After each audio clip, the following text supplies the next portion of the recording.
Sí, lo vemos en la próxima entrada, por ahora quedamos así. Willy, mil gracias.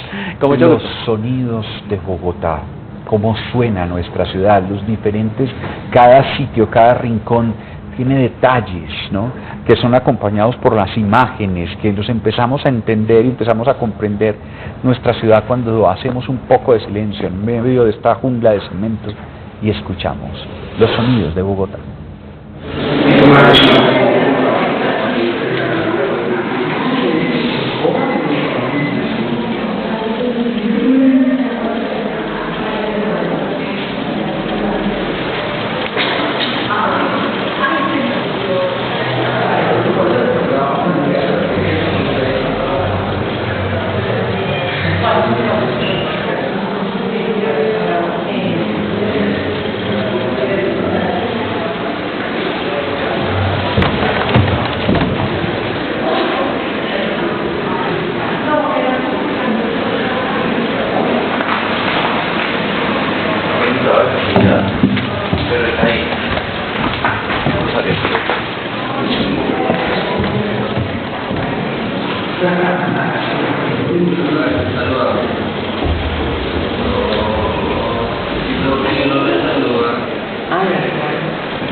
Quiero confesar una cosa con vergüenza, no conocí ese edificio tan hermoso. Es hermoso, yo he ido varias veces allí y es muy hermoso.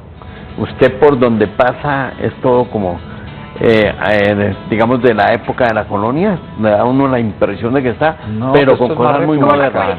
Esto es más republicano, colonial no. No, yo es que en las épocas no las conozco, pero digamos la belleza que es esa universidad. No, es una preciosa. Yo he entrado al edificio, pero a esta facultad, ¿no? Tampoco, yo no. Sí, yo he entrado al edificio, que esta facultad preciosa.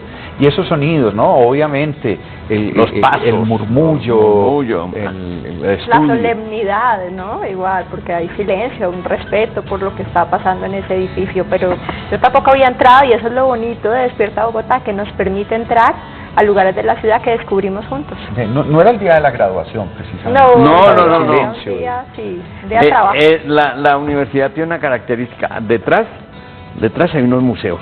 Sí. Y usted puede entrar a esos museos, es bellísima, bellísima. ¿Usted conoce la iglesia de la Bordadita? No. Esa sí que es una belleza. Es una iglesia pequeñita y en el edificio de la Universidad del Rosario da contra la Quinta. Ah, esa no la veo. Esa sí que es una belleza.